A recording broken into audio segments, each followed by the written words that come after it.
Branding isn't just a logo, it's a mindset. A holistic approach shaping identities, experiences, and leadership at every level. Welcome to BrandsTalk with your host, Brigitte Bojkowszky, where excellence meets purpose.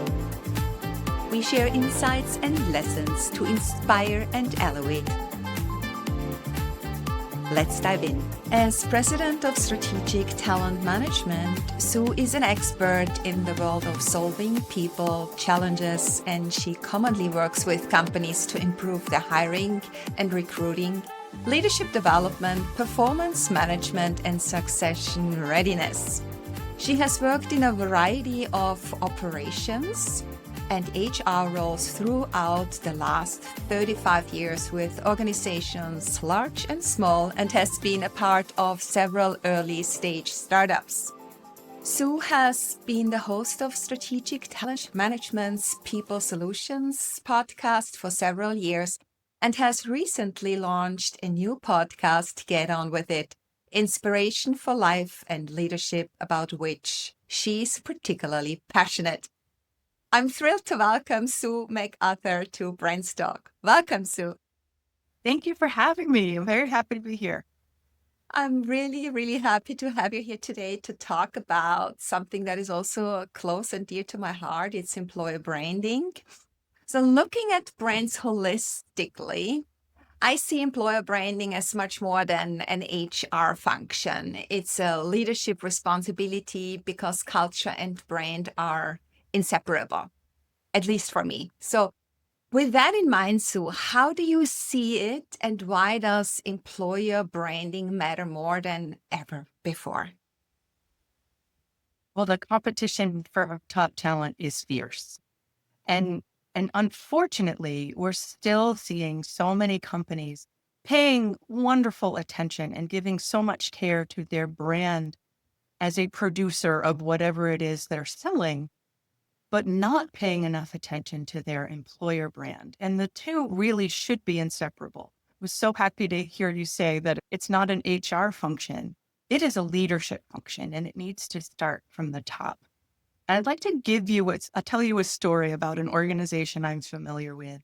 It's a small college with an excellent reputation for providing wonderful education, very well known for certain programs. And if you were in a cocktail party, for example, and someone said, my son or daughter is considering going to this institution, everyone around them would rave about it. What a great education. But then it's the same person said, my son or daughter is considering taking a job at this institution. There would be skepticism and warning because their reputation as an employer was so different from their reputation of providing great education. And over the years, what happened was that reputation as an employer started to hinder their ability to recruit the best and brightest professors. And then their reputation as an educational institution started to suffer. Morale was low. The professors they had weren't performing at their peak.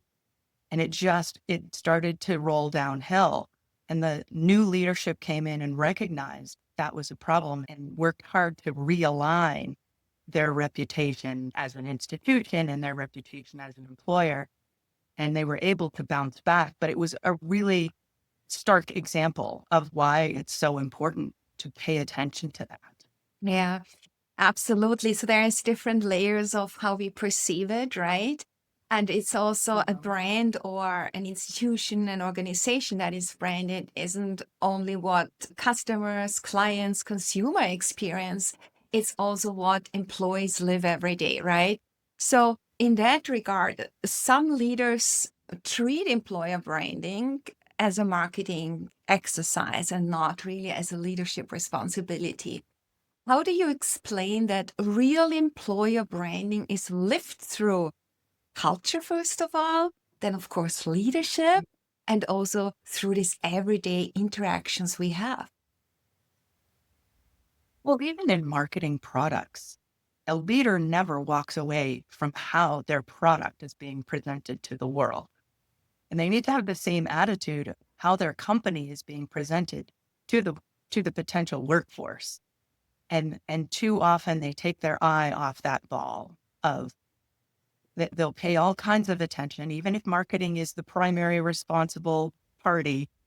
They'll pay all kinds of attention to how they are putting themselves out into the world with their products and services, but not so much with how they are perceived in the market from an employer perspective. And I think that is the disconnect, that if I could change one thing about employer branding, it would be to eliminate that disconnect. It is just as important.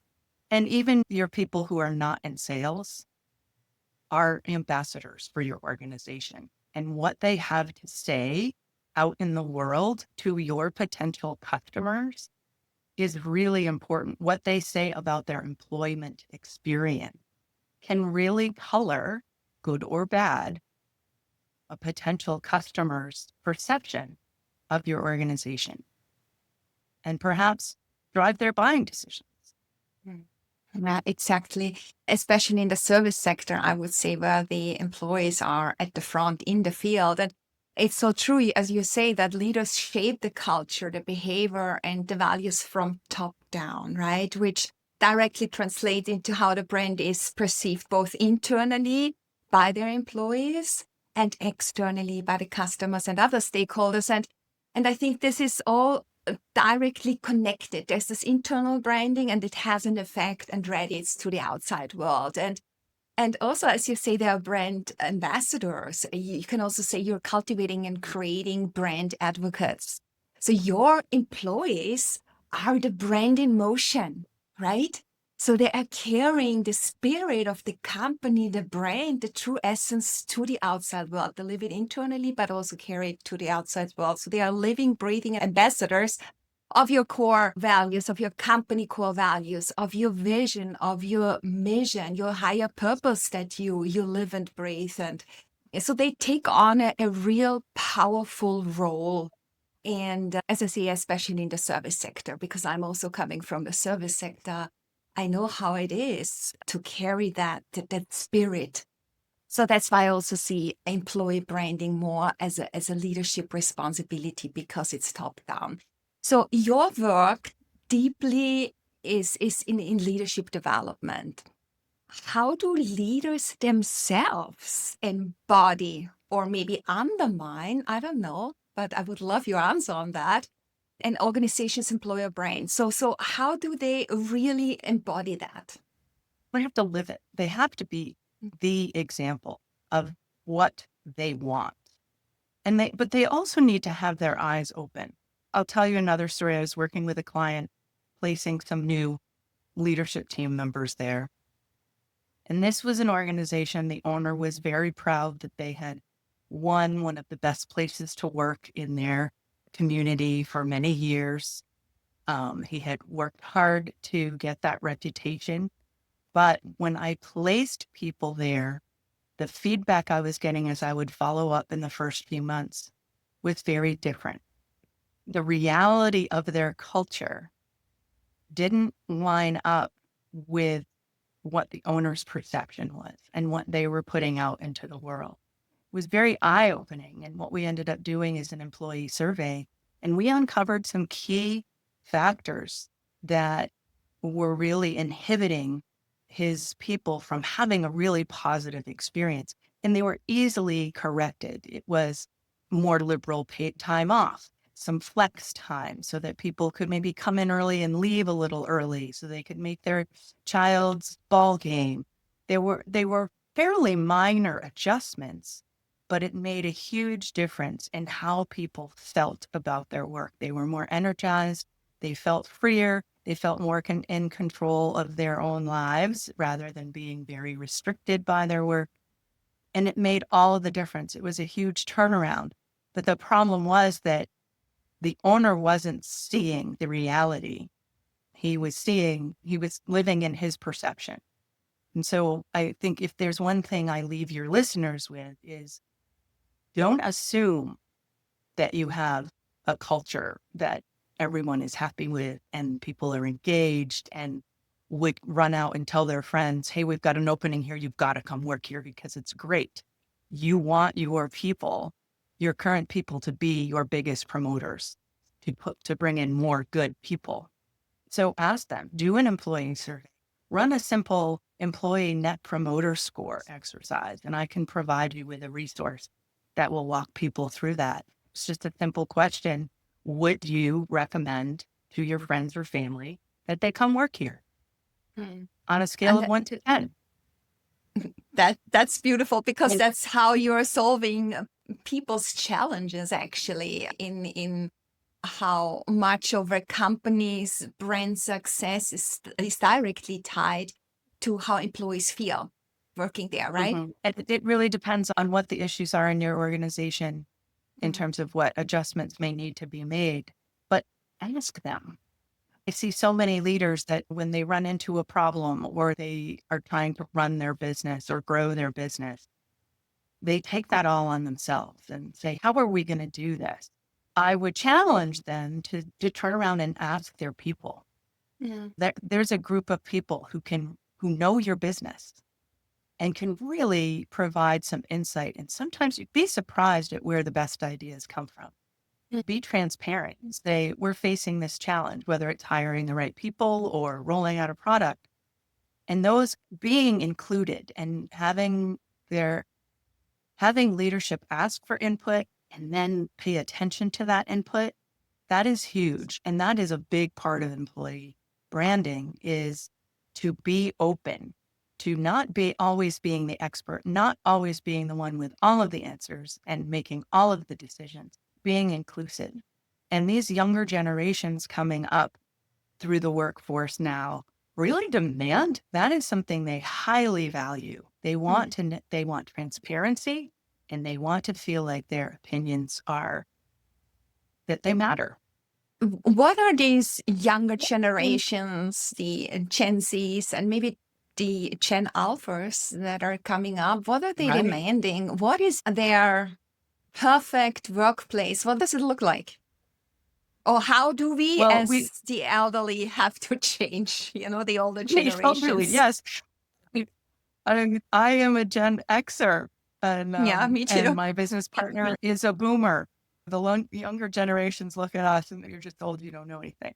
But in looking at millennials and looking at Gen Z, and we'll see what this Gen Alpha starts to look like as they get into the workforce. But one of the key things that they're looking for, and is, we banned the term work-life balance in our company because that's not what it is. It is work-life integration. It is having room to pay attention to one or the other, depending on which one needs more of your attention. And the ability to be a part of your family and your life outside of work, which gives you the energy to be more productive at work. Happy employees are productive employees. And sometimes you need that break and you need to go do other things to come back with fresh perspective and more energy. So that's one of the things that these up and coming generations are really demanding. The other thing that's a key factor is they want meaningful work. They want to know what their contribution means to the company, that they are doing something that matters. Sometimes that carries on into not just mattering to the company, but mattering to the world. There are a lot more people looking for things where there's some meaning and purpose and being helpful to the outside world. But those are the key things. There is an assumption that they're not motivated by money. They don't want to work hard and all of those things. Well, we did a millennial study a few years ago and found that really wasn't true. They're very motivated by ROI and practical results, and they're very willing to work hard, but they need to know that their contributions matter and that what they're doing matters in a bigger picture.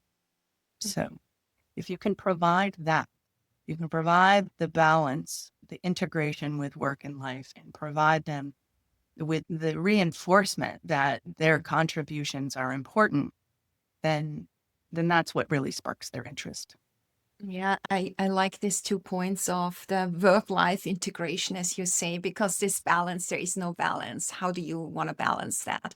It's a nice wording of framing, but integration is something that sometimes, there is more work and something else has to be sacrificed for that period of time. And then it's the other way around. And also your contribution to a higher purpose, something that is more than you, something that a collective, a whole organizational team can achieve. And you are part of that and you are appreciated because you're bringing this uniqueness, your specific blend of who you are to the table.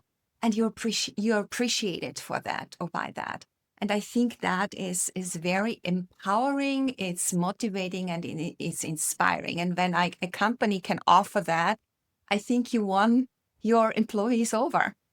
So I really think that is really, really important. And I like there is this shift towards that. This contributing to something that is more than I can bring to the table. By doing so, I'm also valued and appreciated as a person. It doesn't have to be complicated. It doesn't mean big initiatives. It can be as simple as the young kid right out of college that's sitting in a cubicle and looking at analytics on your website, and they send their report, and that report helps the leadership make a decision. Tell them, thank you for that information. That helped us figure out what we needed to do with this decision or to solve this problem. Gratitude goes a long way, and it can be as simple as that. Yeah, exactly. I would like to circle back to what we have talked about before of the company's brand success that is directly tied to how employees feel and are appreciated at work. So there are certain things that the owners are not seeing, but by adjusting that, you are basically shifting their mindset. There is a different feel at work, being appreciated. So do you have any numbers or anything that shows how important that is? Or how does it show that when I care about my people, when my people feel valued and appreciated at work, what impact does it have on the company, but also on the customers? Well, I don't have any numbers available right at hand, but in working with our clients and seeing transformations, that is really valuable. And it was a specific example that I can tell you is we had a client that engaged us to deploy employee surveys. And we insisted that if we were going to do this, we couldn't just do it for a year. We needed to commit to running the same survey at least a few years in a row. Part of that process every year was we're going to sit down and look at the results and come up with an action plan, and then come up with a communication plan. Here's what we heard from you. Here is what we're planning to do. Here are the roles that you can play. And we were able to, over a period of years, track and see visually in charts in the raw numbers, we could see vast improvements over a period of only about 3 years because their people were being heard. They had an opportunity to speak up. They brought some things to light that the owners had blinders onto, and they were so apologetic in that first communication meeting. We didn't realize you were feeling this way. We're going to fix this immediately. So it opened their eyes. It got them thinking in a new way, a more employee-centric way. And we were able to see measurable improvement over time. But I would say that any organization who commits to doing that, and the action and communication piece was the most important, because you can ask your employees all day how they feel and what they think should change. And if you don't do anything about it, then those scores are likely to go down because they're like, I'm just wasting my time filling out this survey. Nothing's going to happen. So it's really about employee centricity. And it involves this communication, but it involves more so listening to your employees, getting the feedback in, because as you say, we have blinders on. We don't see it from their perspective. So it's about listening. And with longitudinal studies, you can really pivot and bring about these necessary tweaks that you need to do here and there to not only be successful within the company, having happy employees, it has an impact also to the outside world because they are serving in a different way. And that also has a huge brand perception impact towards those that you are serving. And it helps you attract top talent. Exactly. Yeah. Yeah. What I wanted to get down to is that you're also working across operations and HR and startups. So, what Yeah. have you learned about the link between strong people practices like hiring, like leadership, like succession, and the brand's ability to thrive in the market, especially for startups? It's difficult. How do you help them, support them? And where do you see what is most important from your perspective in that field that you're in? Well, startups are really interesting. Because usually what we see when somebody starts a new venture, they pull in first the people that they already know to help them. And I find it about employee 11, and I don't know why it's 11, but 11 is where they have to hire their first stranger. Mm. And sometimes it's a disaster because it's somebody new coming in from the outside and into this group of people who already have a common connection, who have an established culture. There's a reason why these people are working together and that have known each other for a long period of time. And somebody comes in and they're the outsider. So that is the trickiest part in a startup in terms of employer branding. To really understand if you've got a good thing going with the original 11 or 8 or whatever your number is, really dig into what makes that work and what kinds of people will fit, will integrate seamlessly in that culture. Because unlike more established and larger businesses, startups are entirely about culture. You can have a great product, sure, but those early stages are all about culture and what is driving that group of people forward. So that is the most critical thing to take a look at is who are you? What has made you work so far? And who will fit in and not be that outsider? Because what I often see is startups when they reach that point where they're having to go out into the market rather than their own Rolodex, they churn through the first many people because they come in and they just cannot integrate. So that's the key part, particularly in a startup. It's important everywhere to find people who fit, but in a startup, it is absolutely essential. Yeah, I love that. This critical number 11. I've never heard that I love before. it. I love it. And I understand that because you need to hire someone who fits in, and an outsider, a stranger, whoever that is. But you know what is important here again? So we circle back to brand identity. You need to know who you are as a brand, as an organization, as a culture. A culture is a living, breathing thing. You have got a shared vision, a shared big why, a mission of higher purpose, and a shared set of core values that you base your decision on, you live and breathe. And it always comes back to that. When you're clear about that, then you know who you're going to hire. It's someone who fits in to exactly that. Right? Right. Yeah. They're important, but fit. If somebody isn't a cultural fit, they're going to really work. Yeah. There needs to be the chemistry that needs to work, this cultural fit, because as you say, skills, yeah, it's something you can learn, right? But changing a culture, changing a mindset takes much longer than learning something like that. If you can even change it. I mean, with younger people, yes, but not with older generations, I would say. Wow, that is a great advice. Do you have any other advice for our listeners?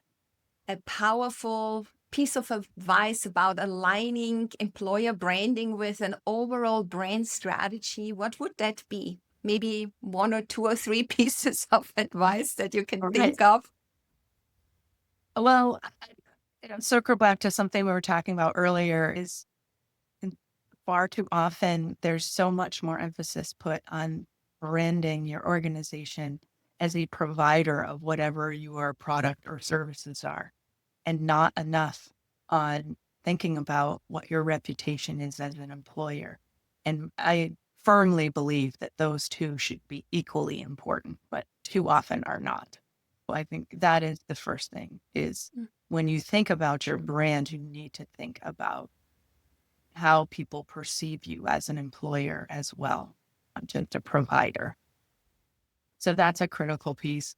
Ask your people what they think and listen to them, and take action on what they're saying. That improves your employee morale and engagement and improves your employer brand to the outside world.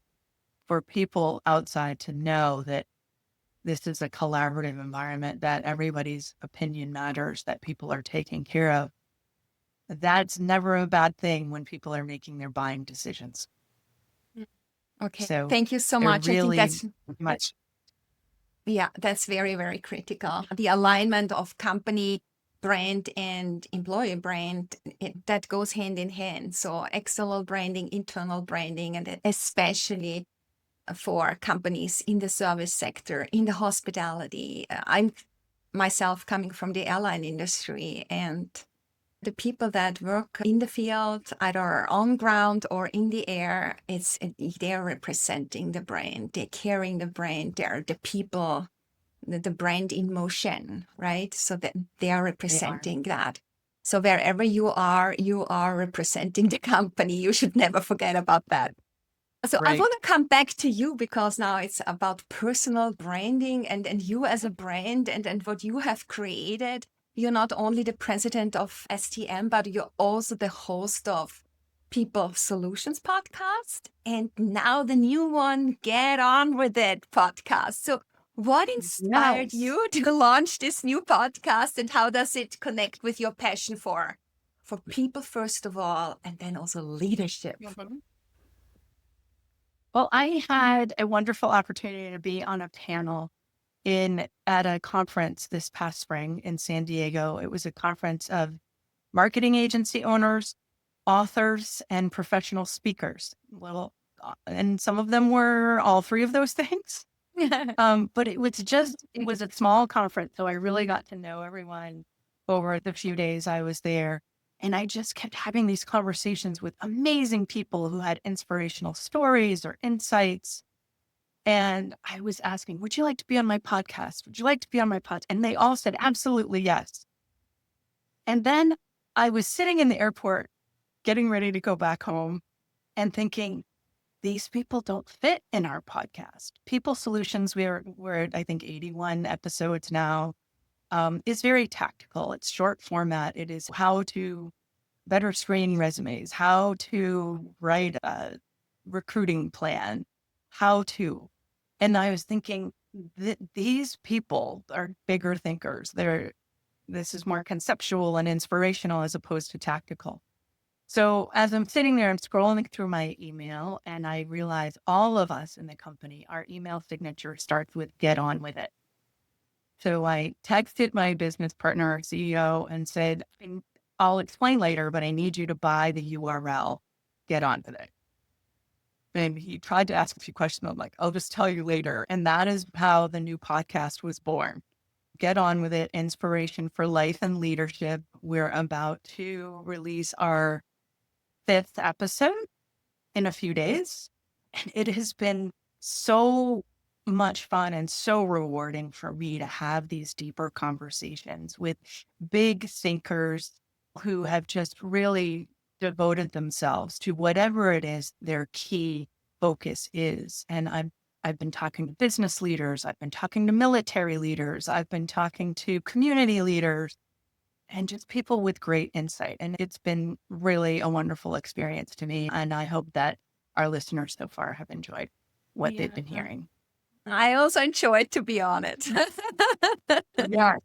Your episode was wonderful. It was great to talk about the personal brand because Yeah. when we so often talk about what our company's brand is, whether we're in charge of that or not. We know what our company's brand is, or we Mm, should, mm. but to think about what your personal brand is was, I've been giving it a lot of thought. I'm like, what do I want my reputation to be? And how do I make sure that happens? Yeah. And how does this align to my company and all the products that I Exactly. am developing and putting out there? There needs to be this alignment as we had before, right? Employee branding Right. needs to align with company branding. So there's all these different layers and they all somehow need to get together, right? Right. Right. Okay, So, good. Is there anything else that you would like to tell us about you and your company, your next big thing that is coming out? our next big thing is, well, we've just had the new podcast and now we are rolling out an online self-paced leadership university. So hoping that will be out there and available very soon. It has a short coaching component. So it's not just go watch these videos and you're good. There will be some interaction with someone on our team. So that's been exciting, but work, more details and more of everything to get it right and get it launched. So we're very excited that's about to come out. I'm excited for you too, and it's all coming together. And I think even though it's more work, you're doing it with, with your heart, with your soul. There is so much meaning attached to it that I think sometimes, you love doing it because it's like a hobby. You want to do it because it's just something that is your calling. You have to do it. Right. Yeah. Exactly. Oh, okay. So I would love to wrap up this podcast episode with a fun rabbit fire session. I throw out a term and you share your first thought with it or your phrase with it or a sentence or two that comes to mind. Is that okay? Okay. Sure. Good. So the first word would be mindset. I think lately I've been shifting my mindset a lot, and trying to be more flexible. And one of the things that I'm trying to embrace a mindset of spontaneity and be more open to opportunities that just come up randomly rather than just having my narrow focus on this one path. And this is what I'm doing, to be listening and watching for opportunities for spontaneous greatness. That's been a shift in mindset for me. Yeah, it's funny. I'm also more open to just being flexible. What's coming in? Yeah, being in the mode of receiving as well, rather than just intentionally, doing the thing. I mean, still doing things intentionally, but also being open to embrace opportunities that are just opening up and you would not see them otherwise. Right. Okay, authenticity. Oh, authenticity and transparency, I think, go hand in hand for me. And that's something I've been doing a lot of work with our clients on is you can't be truly authentic if you're hiding a lot of things. It's so true. And authenticity means embracing and acknowledging even the things that aren't so great. So that's part of the journey, and recognizing your strengths and your weaknesses and being willing to make improvements and not be stuck in this is the way I've always done things or this is just who I am. Being authentic means really owning up to those things and being willing to make changes. Beautiful, beautiful. Leadership. Wow, that's a big one. I've been admired in leadership all the time. Yes, I think that there are so many people who think, well, I'm not a leader. I can't be a leader. I'm not in charge of this company. I don't have any leadership skills. Everybody has leadership potential. Now, your leadership potential may blossom in a corporate environment. It may come out in a community organization or coaching your kids' baseball team or leading a book club. Everybody has some way in which they can contribute as a leader at some level. So acknowledge that and figure out where your opportunity to lead maybe. Exactly, yeah. Success. That's a tough one. I'm still trying to define that. Okay, that's good. I What does it mean figure to that you? out. For me, success can come in many forms. And I think there's the picture of success that's like I have arrived. I have accomplished everything I set out to do. I am a success. But I think too often we fail to recognize the smaller successes along the way. So that's the thing I'm really trying to work on. Like I'm a success at certain things. And let me just own that and embrace that and celebrate it and keep working toward the other things. Yeah, absolutely, yes. Two more. Podcast. Podcast, so much fun. Just love talking to people. I have always, my mother tells a story of me as a small child going up to other kids in the grocery store and introducing myself and saying, want to be my friend.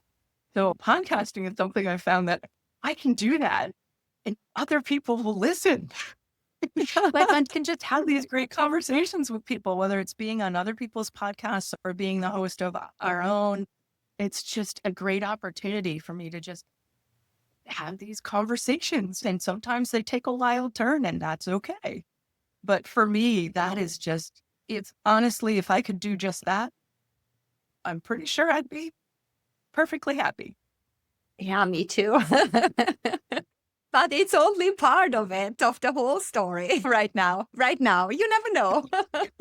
Maybe you're Mel Robbins. Mel Robbins also shifted to just doing podcasting. Maybe that's what we're destined to do. Okay, and last but not least, what does a brand mean to you? What is a brand? To me, whether it's your personal brand or your company brand or your employer brand, all of the brands, the different varieties that we've been talking about, it really boils down to motivation and core values. What gets you out of bed in the morning? What gets you excited? What do you really believe in? And that is what brand is built around. That's all it is. Beautiful. Great. So where can listeners find you and get in touch with you? Okay. Well, they can reach me at Sue at strategictalentmgmt.com. And that is our website as well. If you go to our website, we've got a lot of complimentary resources. Go in there, poke around, find some things that you think might work for you, tools or blogs or whatever, and help yourself. We really just want to be helpful to people, and people challenges are one of the most stressful challenges that leaders face. So we just want to put that out there and be helpful to ease that burden. Thank you. All right, Sue, thank you so much for being my guest today. It was a wonderful and very, very insightful conversation with lots of golden nuggets and wisdom that you have shared with us. Thank you so much.